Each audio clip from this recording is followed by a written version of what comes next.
Thank you for staying with us.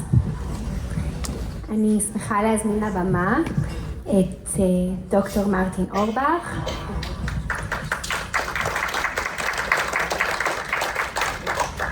והיוצרת, producer and creator, Stacey Goldring.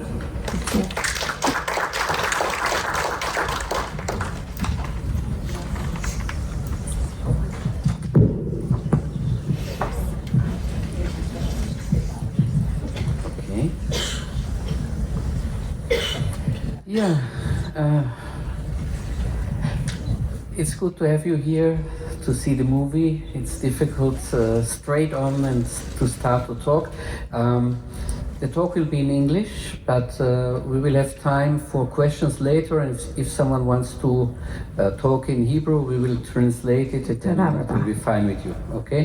אז אמרתי רק שאנחנו נעשה את השיחה באנגלית, אבל אחר כך בקטע של השאלות, אז אם מישהו רוצה לשאול בעברית, שירגיש בנוח, אנחנו נתרגם. Do you understand, by the way, some Hebrew?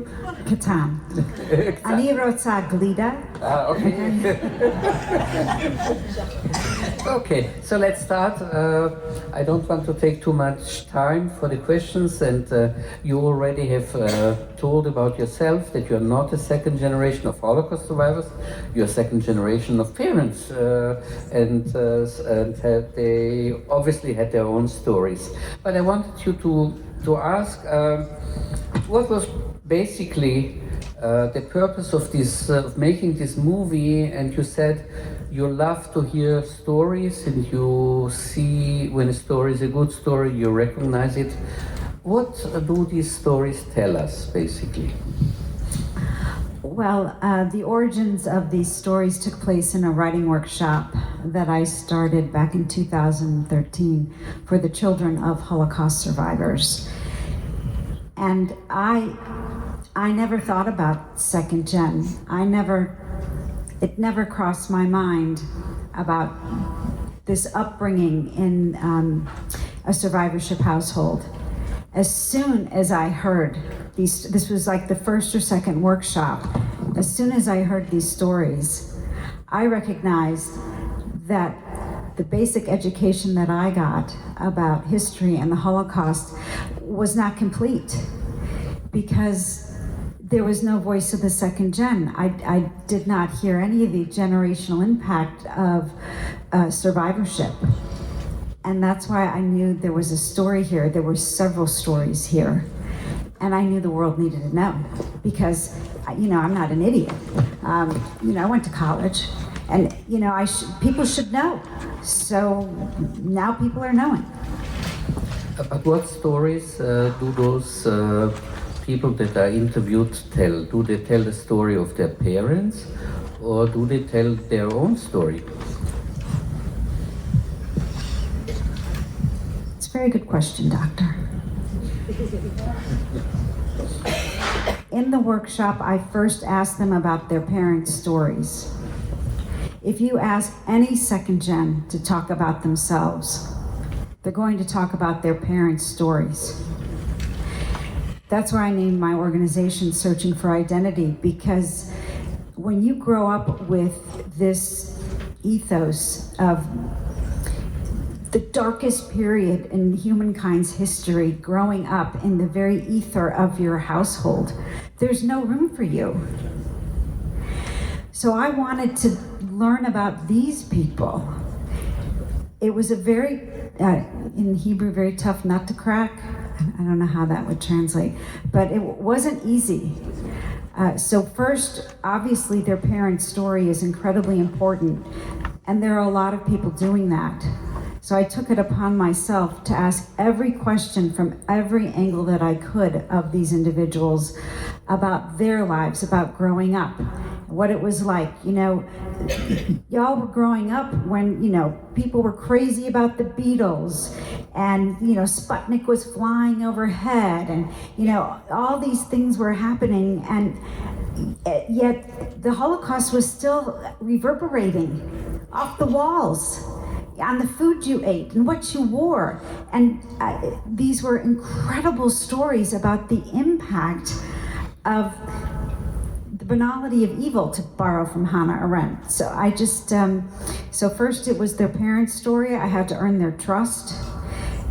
And then we got into your story, about you as a little kid growing up, about you going to school, about you dating, about the job you decided to do. I wanted to know all these things. I still have millions of questions. That's interesting. I want to share with you that in AMCHA, the organization, we are meeting here Holocaust survivors, second generation, and we have also therapy, but also meeting in social clubs. Whenever there was a meeting, first and second generation together, second generation was quiet. It was really, they felt they're not allowed to tell things that belong to them. They have to give, first of all, the room for the first generation. It changes with time, and now second generation can speak up, and one of the responsibilities they have is to tell the stories of their parents and grandparents, so they should not be forgotten. But I have another... Well, I have to interrupt, but they also have to tell their own stories, like why they dated who they dated, what profession they chose, how they behaved in school, how they got along with their friends, because that's part of survivorship too.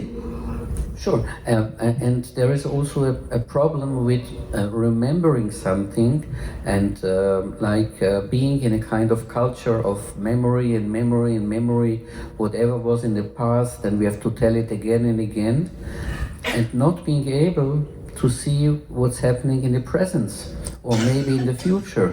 And as long as it was like a taboo, leaving the stories of the parents and having to tell them again and again, and not connecting them to things that are happening now, this is a problem. So now we are in a place where we say, okay, yes, we saw it here in so many ways. Yes, it can happen again, and we should be careful, and so on and so on and so on. But it's not only that we can be maybe persecuted or in danger, it's also that we have to learn from what happened then for things that are happening now. And you told me that when you made the movie, you saw it different before 7th of October, and after the 7th of October, your perspective has changed. In what way? Can you tell me? This film, art exists and you interpret it depending on the context in which you live, right? When we first started making this film in the United States, we had something called Charlottesville, where the Nazis were marching in Charlottesville, West Virginia. And we recognized the film needed to take another tact. So we made some adjustments. Then we had the Capitol insurrection and the riots, and you may remember there was a man running around with a Camp Auschwitz sweatshirt, and anyway. So then I interpreted the film differently. When October 7th happened,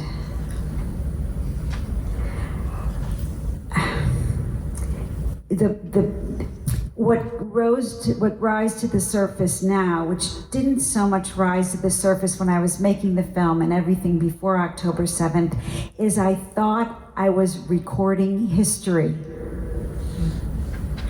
I thought I was capturing stories of history where lessons could be learned, which is why this has tons of lesson plans that go with it, and taught to our future generations.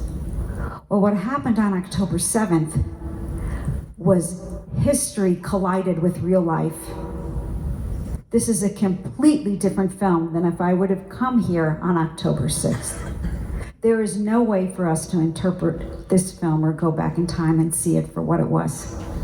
That's art, and that's reality. So that's to answer your question. Yeah, but what responsibilities have second generation or third generations? What lessons should really be learned? This is the question maybe. It's not only the lesson that we should take care that we will not be persecuted again and killed again, or weak again. But we live in a time of war with horrible events happening now, even now, in Israel, in Gaza, and in the surrounding countries. We know what happened at 7th of October. Many hostages have not been freed yet, and people have been killed, wounded, and uprooted from their homes. But this is true for Israel, and it is true in Gaza, and there have been above estimated more than 50,000 people killed, majority innocent civilians, women and children. The damage to the society, infrastructure, and danger for their lives and the conditions of hunger and disease are enormous. And all people are traumatized in both countries. So what are the lessons that we should learn? There were things about bystanders and how we can prevent things, how we can, in schools and in educational contexts, use these memories and these stories in order to sensitize people not to be bystanders and not to accept any harm done to innocent people. Okay, so I'm going to break it down into two. Okay. First of all, you asked about what is the responsibility.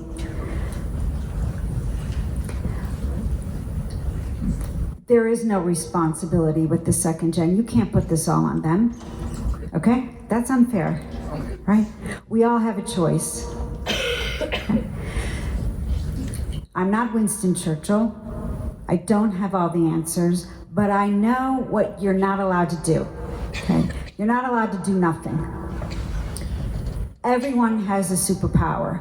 Everyone has something they can do.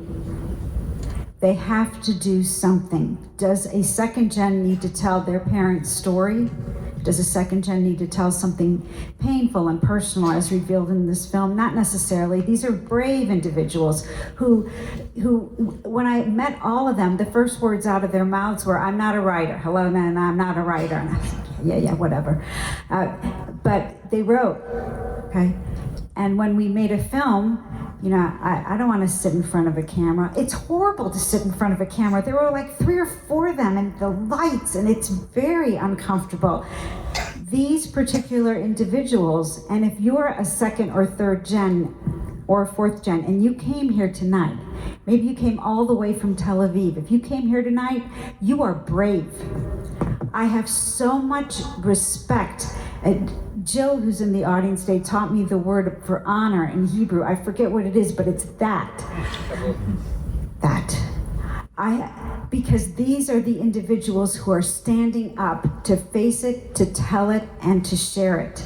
But if you can't do that, certainly you can do something else besides be an armchair quarterback. I hate making sports metaphors. You can't just complain. You can't complain. You can't be a critic, right? You have to do something. I don't know, maybe you're super duper wealthy and you write a check to someone who can do something. Or maybe you're musical. I don't know what it is, but everyone can do something. The excuse, I'm sorry, I do this a lot because I have 2 boys. Don't do this, don't do that. The void, that's the negativity.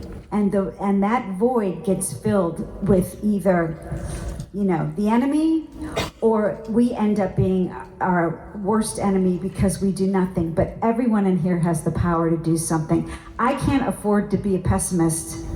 First of all, I'm fat and happy over in America. I don't live here. I'm not facing what you're going through, but I know that everyone has something they can do. So the only thing you can't do is nothing. That's interesting. I think you said something very important, that second generation don't have more or less responsibility than any person in the world. Their responsibility additional is that they, by telling the stories of their lives and the lives of their parents, they can help to sensitize people, to teach people about how to stand up against injustice and atrocities and dehumanization. I think this is the power of stories. But they also add to the historical record, because we didn't know all this.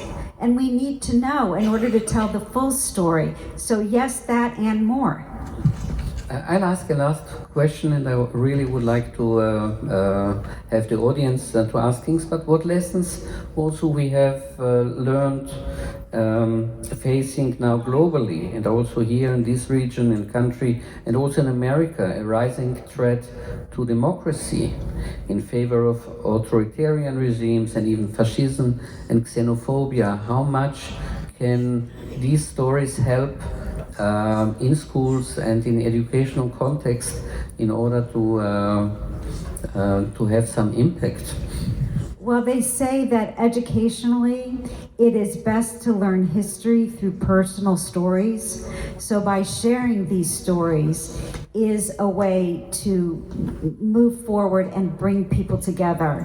And I would also say that by supporting Israel unconditionally, we can do our part as the diasporan Jews to help and support and to get through this, because we can be our own worst enemy. You know, one Jew, three opinions. So I really feel that the unconditional support and support in all the ways that means support and love, and that is our way forward. We've got to work together. אוקיי, thank you.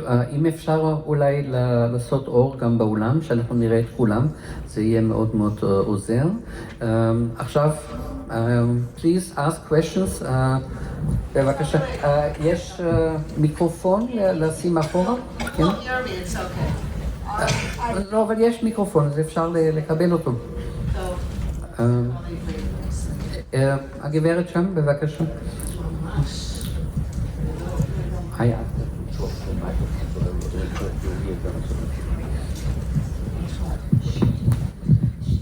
Hi, my name is Chaya Human.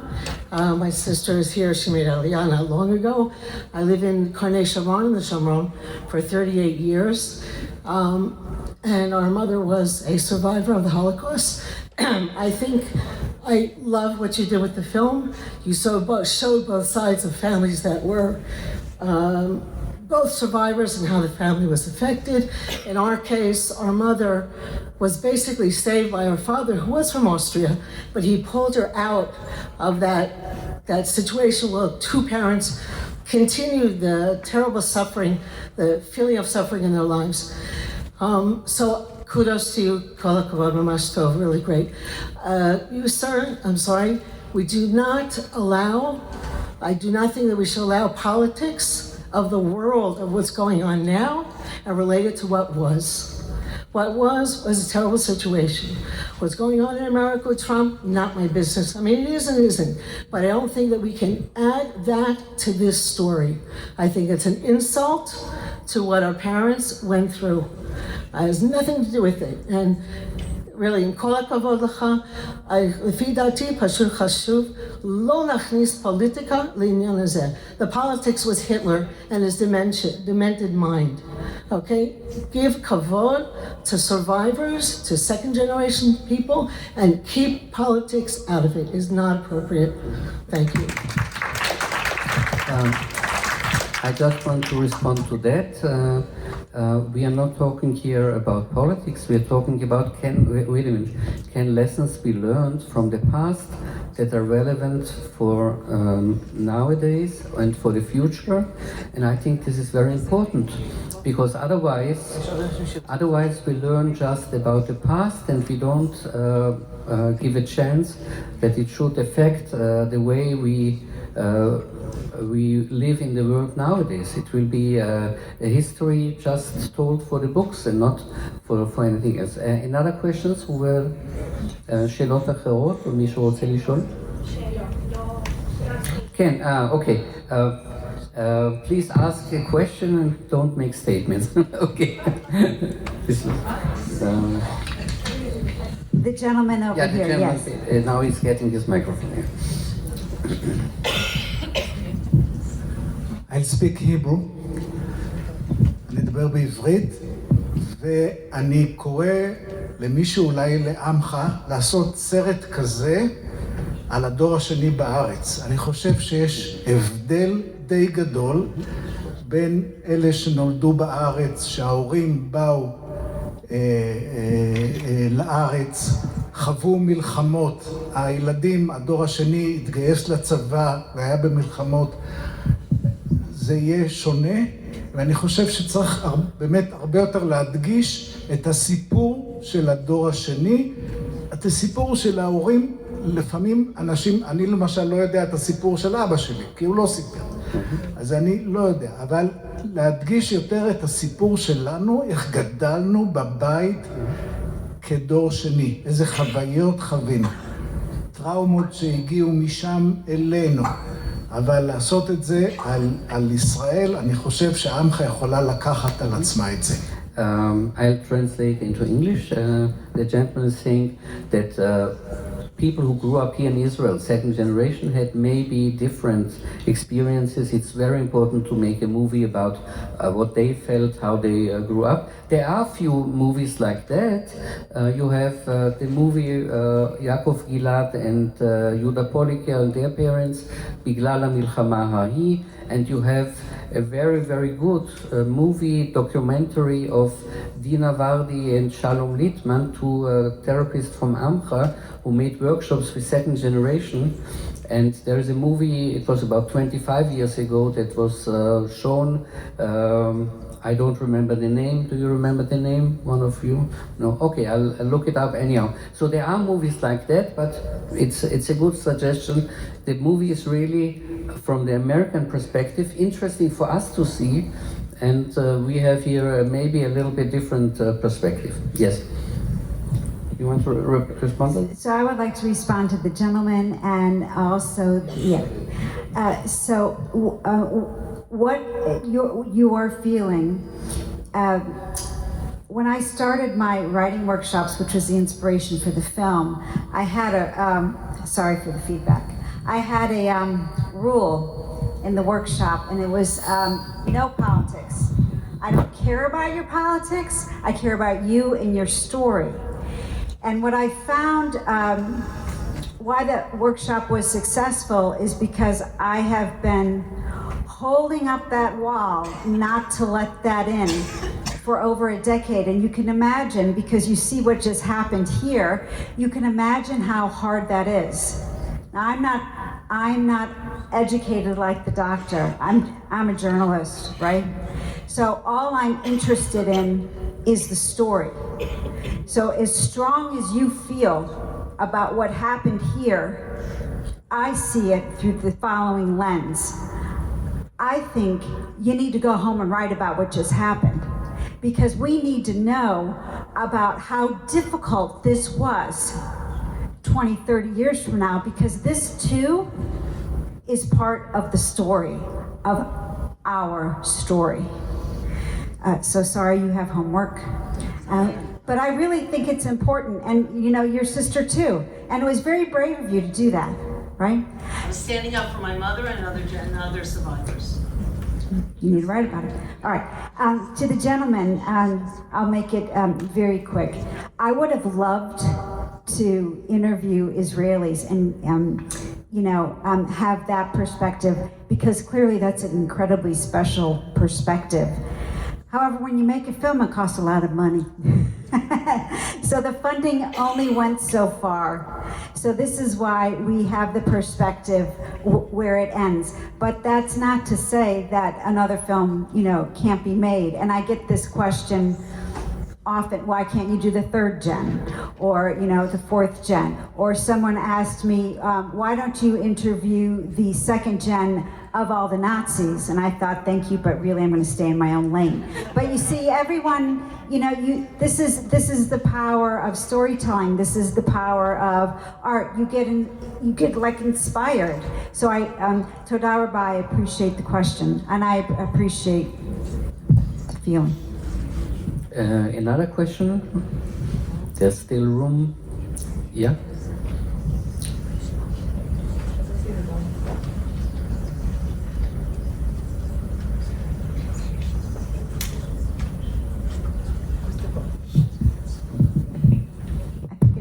It's on. First of all, thank you. You're a very smart woman. I wanted to know why the people, what did they say, why they chose to participate and they were willing to sit in front of a camera, and what did they gain? Did you talk to them about it after it? So the first program I did with these individuals was actually an art show where they wrote about if they could design their own Holocaust memorial where they live, what that would look like. And then I paired them with students. The students built maquettes, models, and they read the stories and we looked at the models. No one put their names on their writing, right? Because I told them you can, but realize when you put something out there, when I'm not doing this, I also run a lot of book clubs, and I always say we always bring our own baggage to each book. Everyone's going to interpret your art, your writing differently, and no one was ready, so no one did. This took about a total of 10 years to produce. So by the time they sat in front of the camera, I had built trust with them, okay? Now there's a lot of stories that are not on this camp. This is such the tip of the iceberg.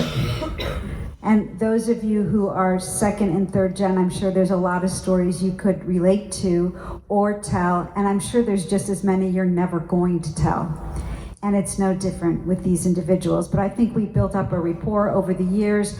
And also, I really set myself up for I don't know what I was thinking. I know what I was thinking. When I have everyone join the workshop, they have to sign an NDA, a privacy agreement, that what happens in the workshop stays in the workshop, you build up trust.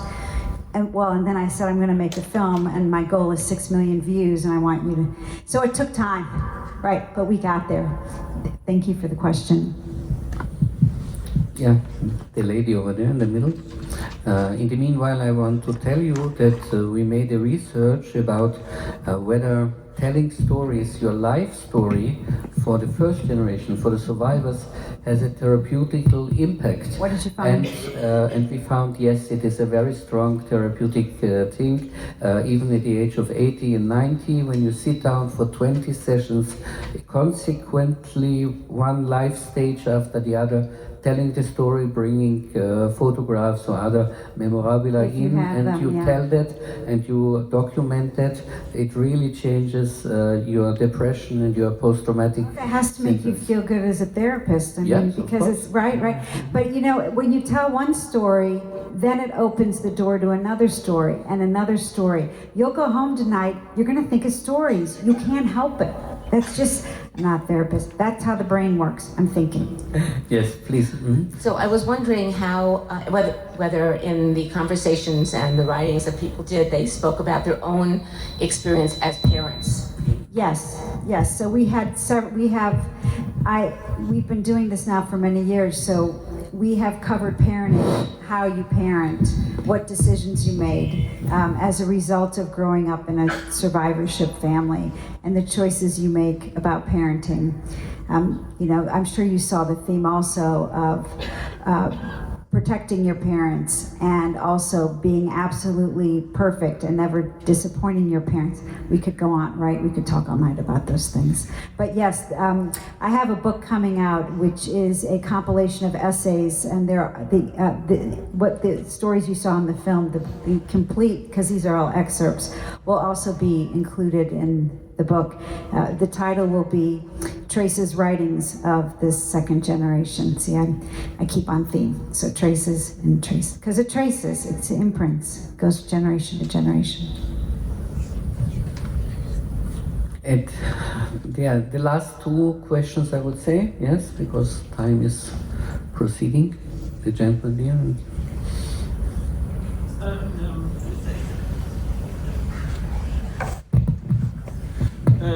Thank you very much. You're both working in organizations specialized on, let's say more or less therapeutic work with second, third generation survivors.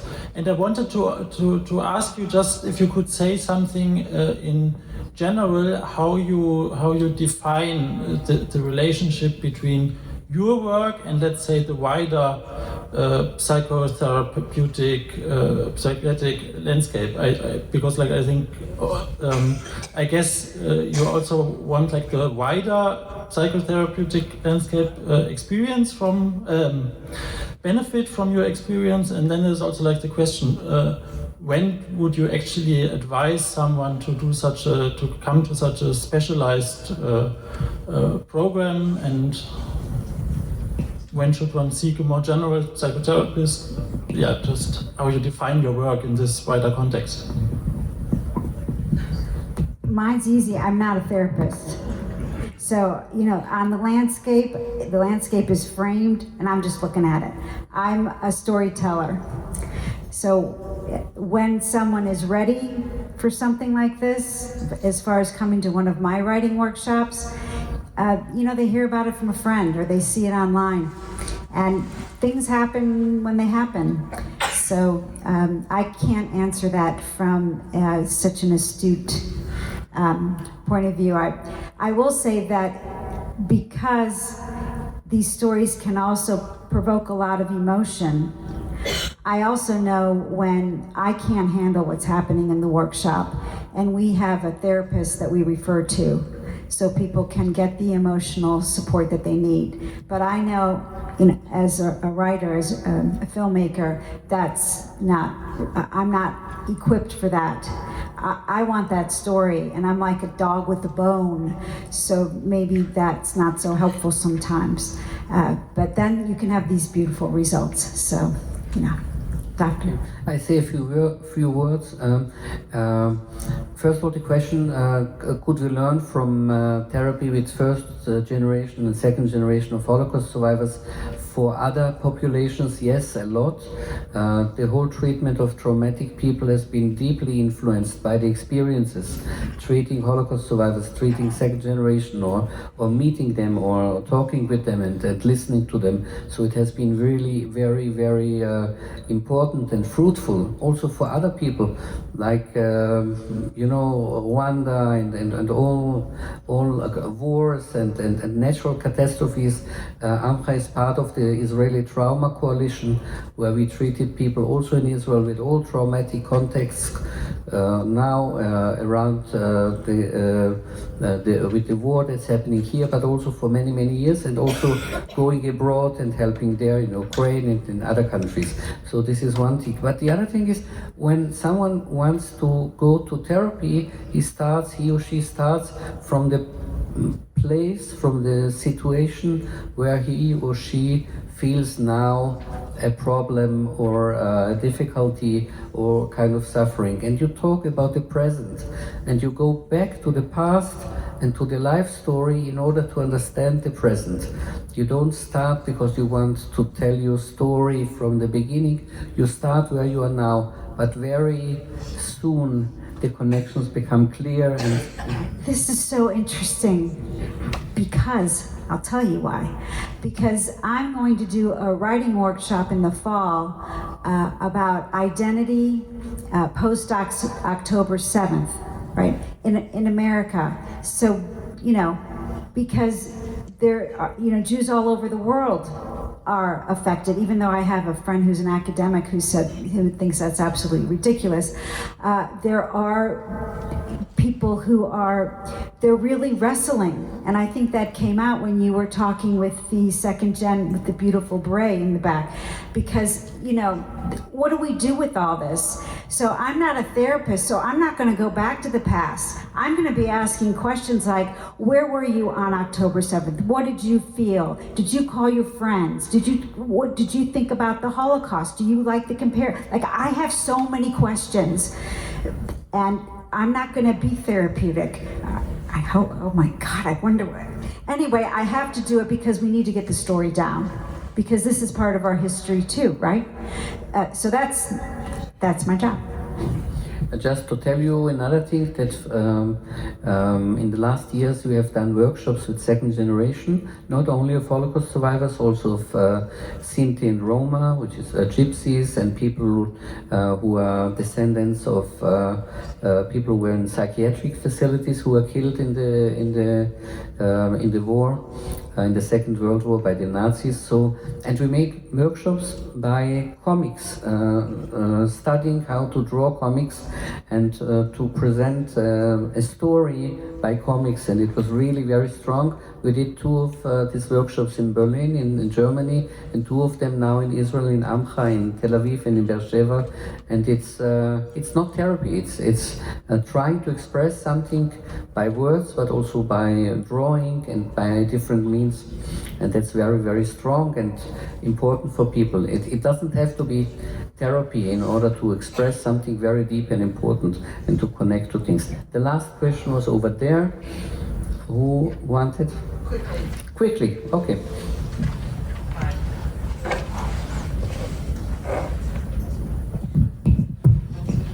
Hi, my name is Laura Cam from your shul.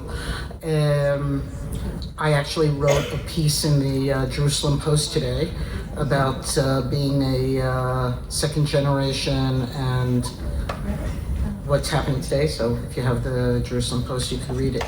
My question is, I wonder if AMCHA has writing workshops for people like me. My mother is actually alive. She's 94 years old.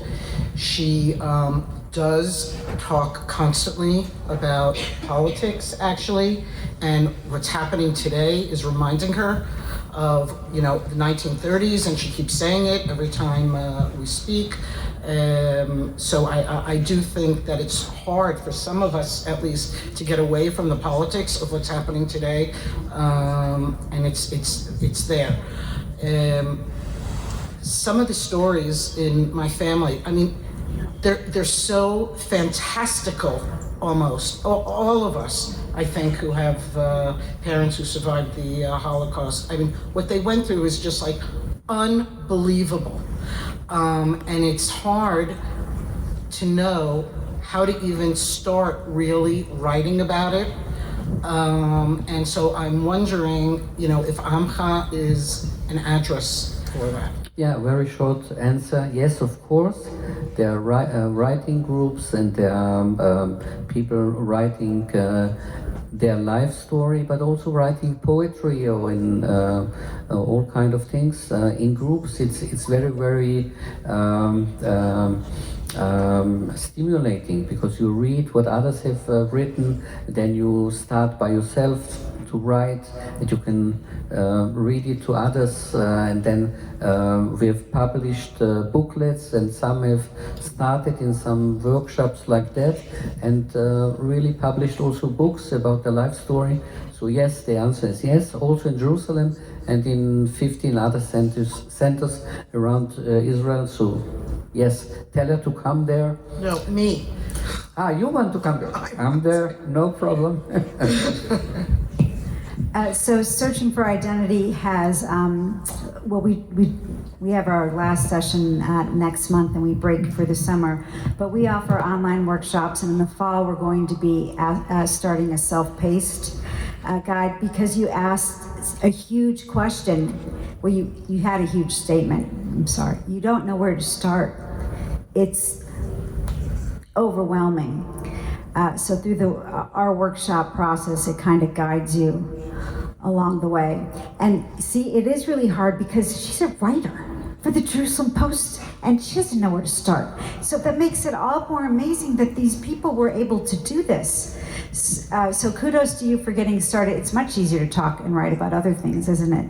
But when it comes to your own family, yeah, good for you. Okay, so I thank everybody. Thank you, Stacey, very much for the movie and for the workshops and for being here, coming here and sharing your story. And maybe you will do a movie also about Israeli second or third generations. You're invited. Let's do it. Thank you.